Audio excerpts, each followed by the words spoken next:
So, okay, the last thing the student asked was, will the APs help? Okay, so yeah, I know it's a question on the list as well. So the APs is an American board, just like CBSE is an Indian board. You don't require it normally. It's possible that Oxford, I mean, till now, I've never run into a problem where they say we do need the APs. If they need extra testing, they will rather ask you to take their own test, like the STEP, which is a maths test, or a PAT, which is a physics test. And this is only a requirement sometimes with LSE, Oxford, Cambridge, and maybe Imperial. None of the other colleges have, you don't need to do another board. It is like an AP child doing also CBSE or ISE on the side. Okay? It is another country's board exam. It is not your board exam. So there is really no need unless you specifically find that, you know, earlier what used to happen that Oxford, Cambridge, Imperial and LSE did not accept the CBSE board. They just said, we don't take kids from these boards. Now, if you even look at the entry requirements, I mean, even Cambridge or Oxford or whatever, I'll just read out one to you. Where is it?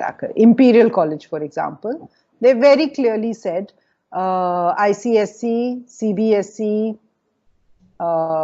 they want 90% overall across 5 subjects with a score of 95 in relevant subjects. So there's nothing to do with the APs here. It's possible, like LSE for the economics program says you need to take an LSE entrance exam. So they could be all of that. So don't bother with the APs. The APs are useful sometimes if you're applying to the US or you take the subject SATs instead. So today we are just talking about UK.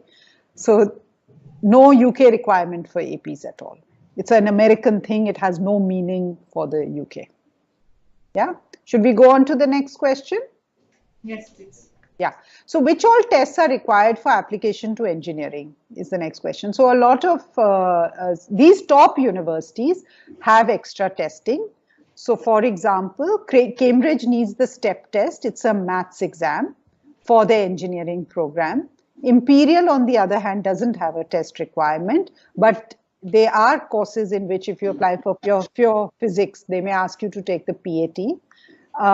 So like that, for different subjects, there are different tests. Okay. There is TSA, which is Thinking Skills Assessment test if you're applying for PPE. If you're applying for law, you need to take the LNAT. It's a LNAT version. If you're applying for medicine, you need to take the BMAT or the UK CAT. So they are British tests for these tough subjects like medicine, etc., or subjects you're not taught in school like law, or of course Oxford, Cambridge and Imperial, etc. So when you've decided on your course and you look at the universities, you'll see the entry requirement and they'll clearly say, aside from your school exam, you also need to take this test. Right? Admissions criteria, scholarship programs, financial support. Okay, admission criteria I've already explained to you. It will be a conditional offer to your subject. You should have studied related subjects. So you can't say I want to do medicine, but I didn't do biology in school. Obviously, you know, that rule applies anywhere in the world that you study. If you go to Delhi University and say I want to study economics, but in school I didn't study economics, even though if it was offered in my school, they will not be convinced. They have too many candidates. Why should they take somebody who doesn't have a background in that subject? Some are mandatory subjects.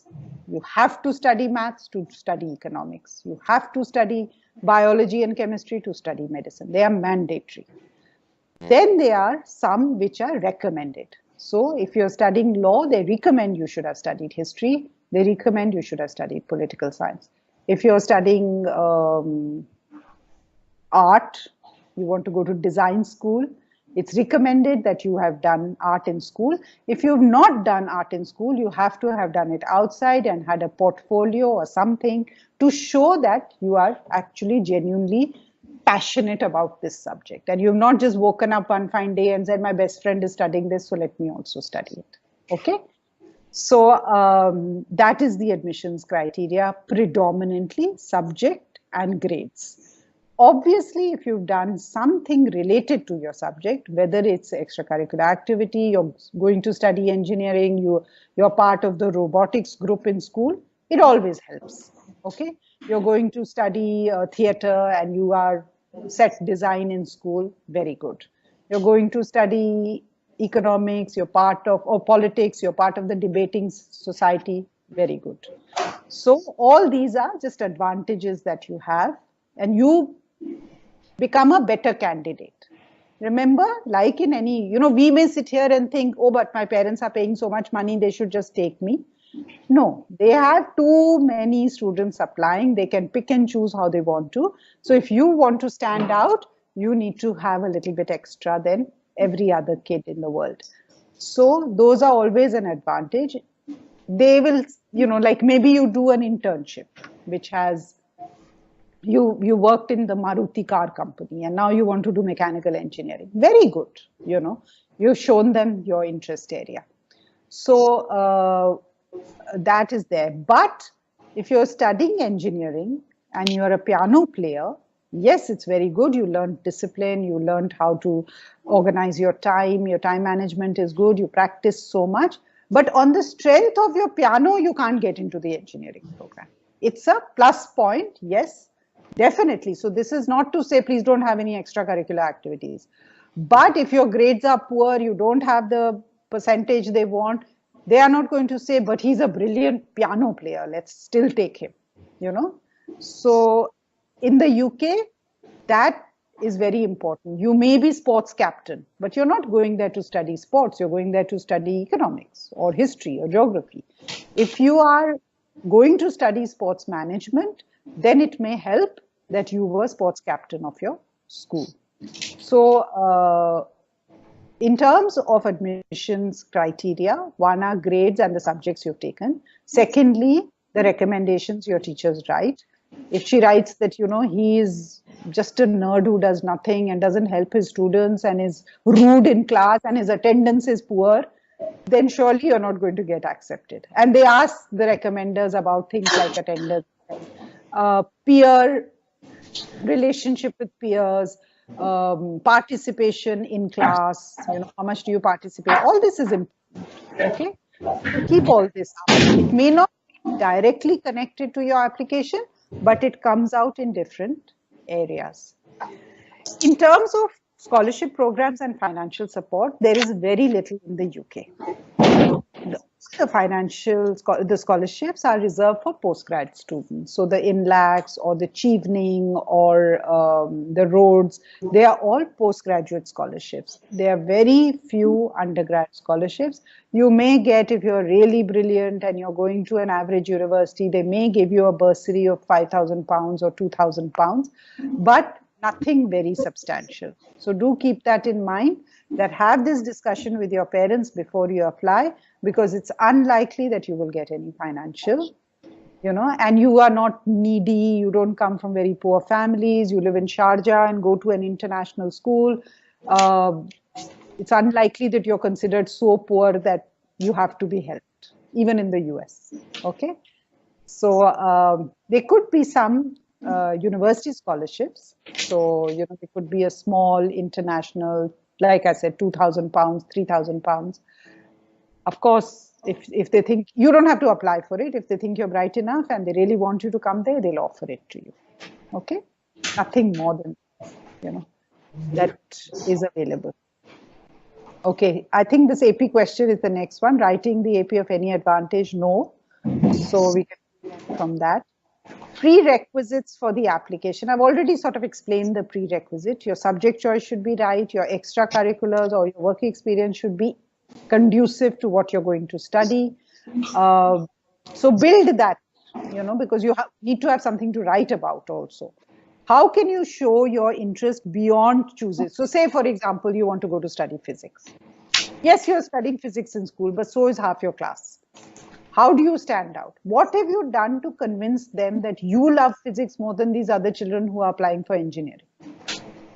So did you do some, maybe you worked with somebody and did some research in physics. Maybe you took part in some physics related competition.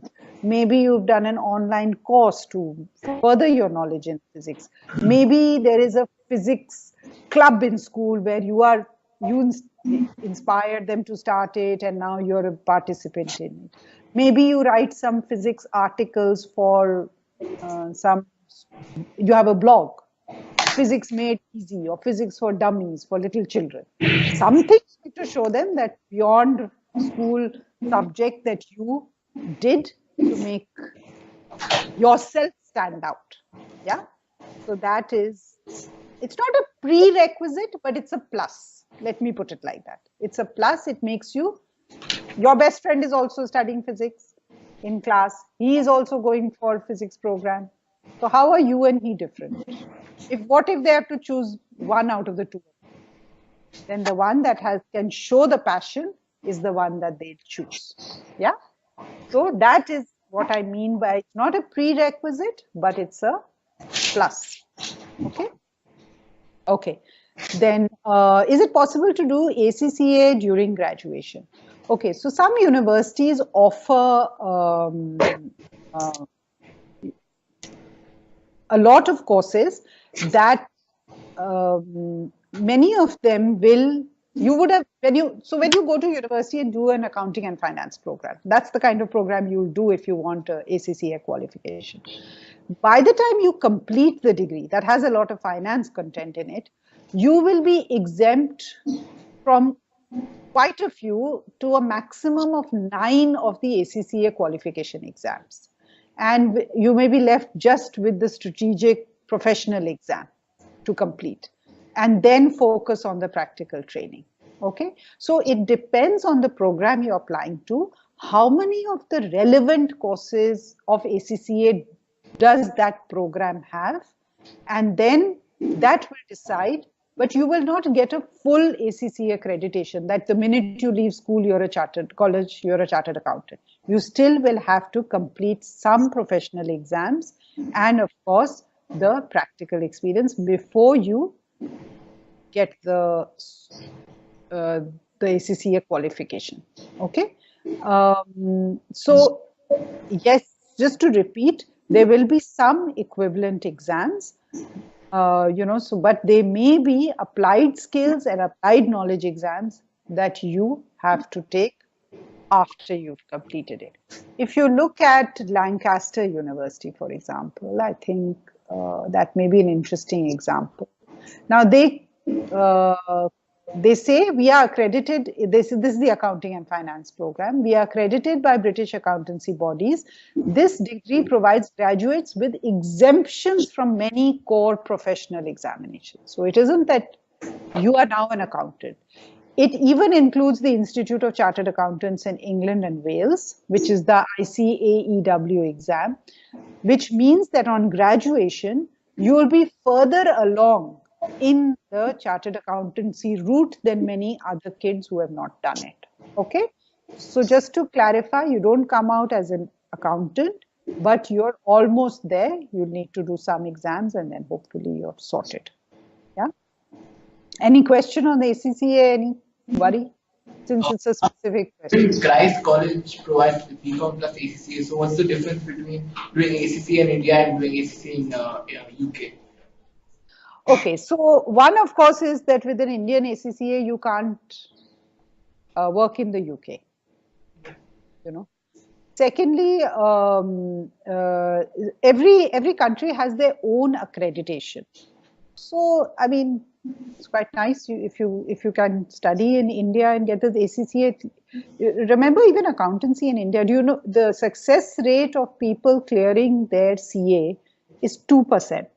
It's really tough to clear the exams, and a lot of people underestimate the CA exam in India, and unfortunately it's become so tough that a lot of children cannot do an undergraduate degree with the CA exam, right? You're not allowed to. So that means you don't go to college and you go to CA classes. But the CA, will you clear every exam with a 2% success rate?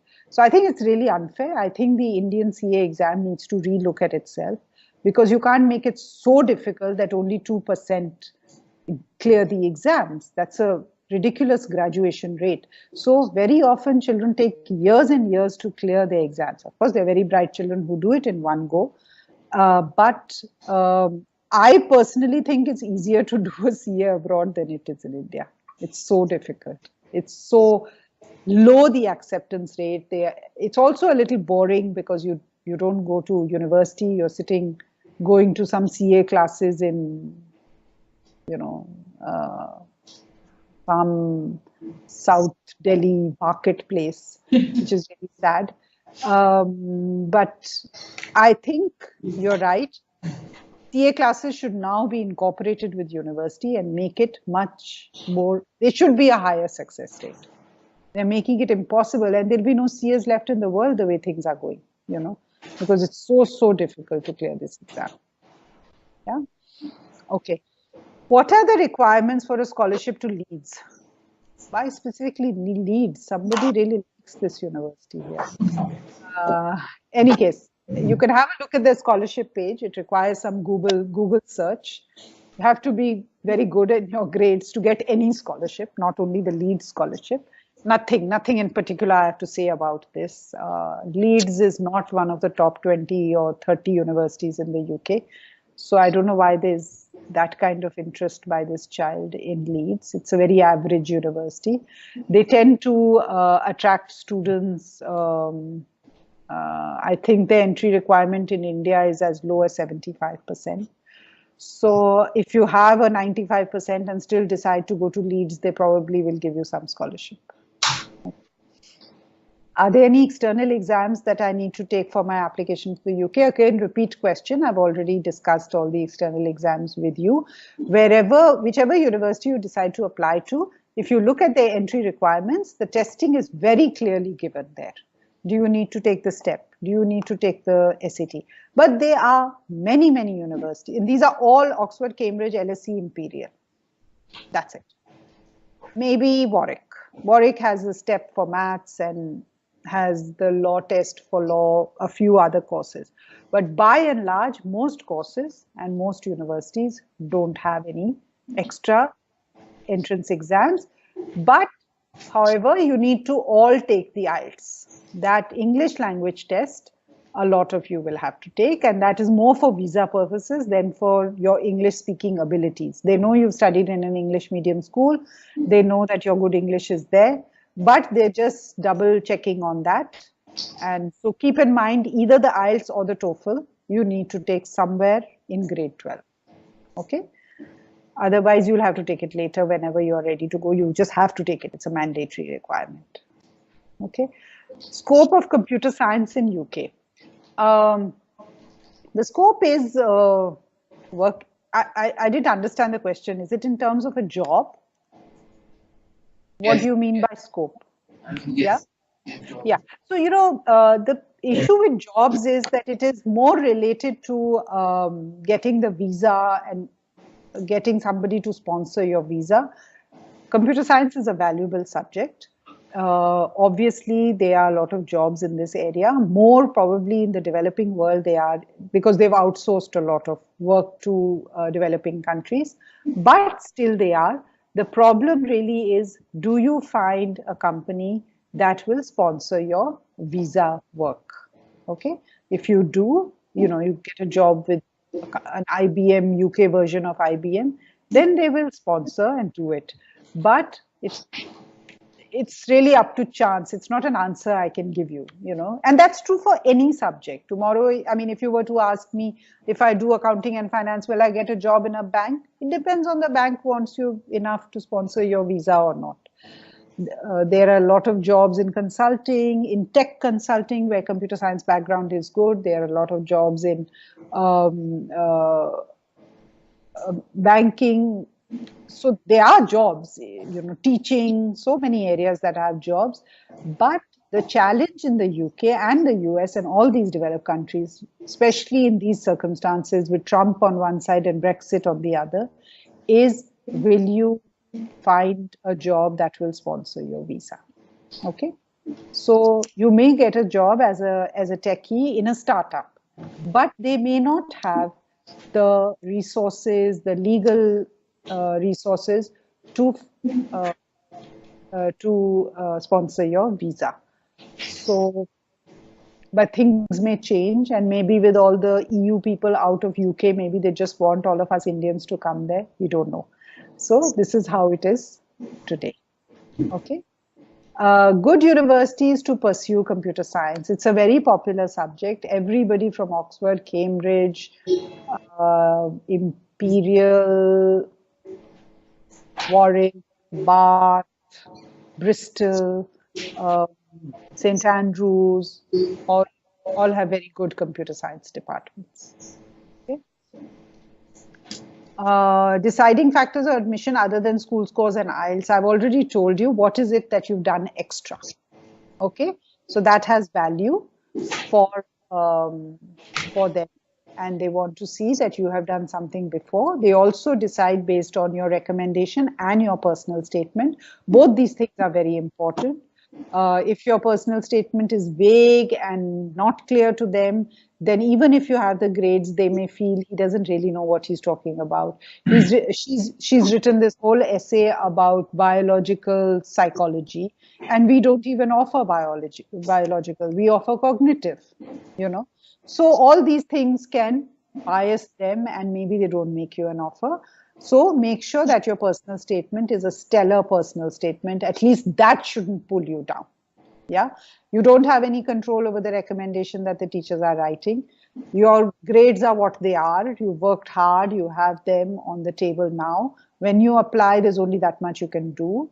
So what is in your control at this stage is your personal statement. And the next question is the requirement for King's College London, University of Liverpool, Birmingham Medical School and University of Dundee. Is this for medicine? Or is it for any subject? Yes, medicine. Okay. So, one, we can share with you later, Vasudha, a list of universities that accept the CBSE board for medicine. Okay. Not all of them do. So, it's something we can share with you later. In terms of obviously physics, chemistry and biology are mandatory requirement. So that's important, and maths, these are all mandatory entry requirements. You also need to have done a lot of work in related work. So either you've worked in a hospital in the HIV department and helped patients there, or you've shadowed a doctor in his clinic, or you worked in an old age home. And what they want to see is you want to become a doctor, but do you have the hard work and the commitment and the passion to get into this very difficult career? So beyond your grades and the right subjects, you also have to have shown over the last few years this kind of commitment and work somewhere. You know, whether you went to India to do it, whether you're doing it in Sharjah, it's very critical because they are very, very difficult interviews that you will have to participate in. And they are going to grill you on, you think you want to go to medical school, but what have you really done? Okay. So if you look at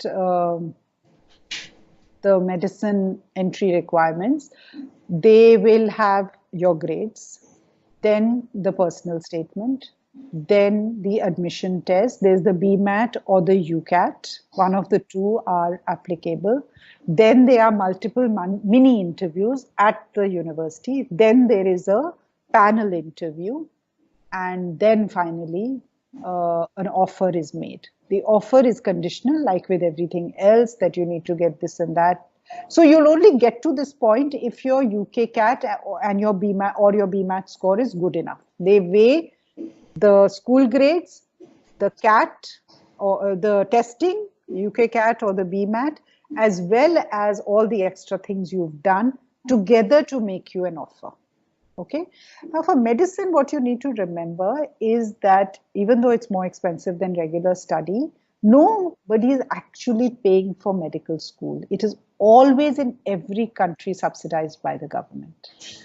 So obviously, the government spends and invests a lot of money in setting up a medical school, in making that school have access to hospitals where you can do your practical work.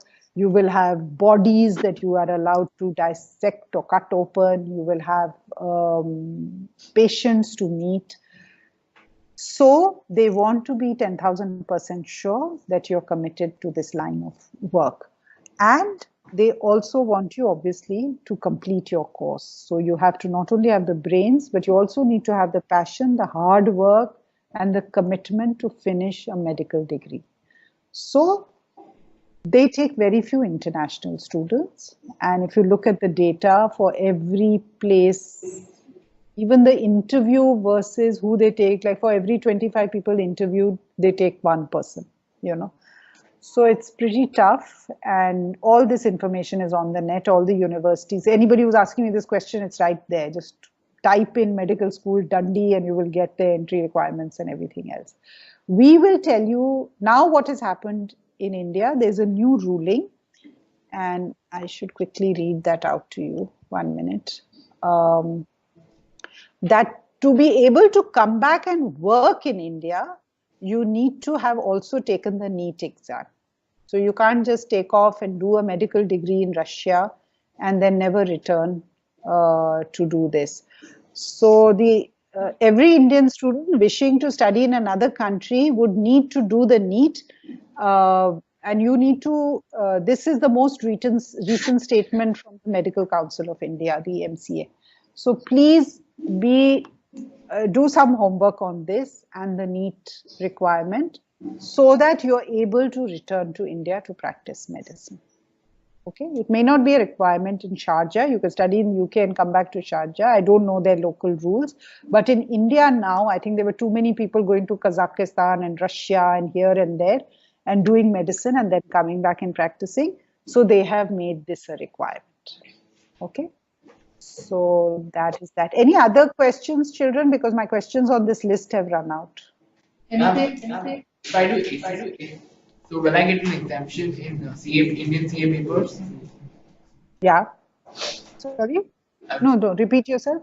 If I do ACCA, then will I get exemption in Indian CA? No, you have to see if there's accreditation, beta. Are you, that is an individual thing you'll have to check.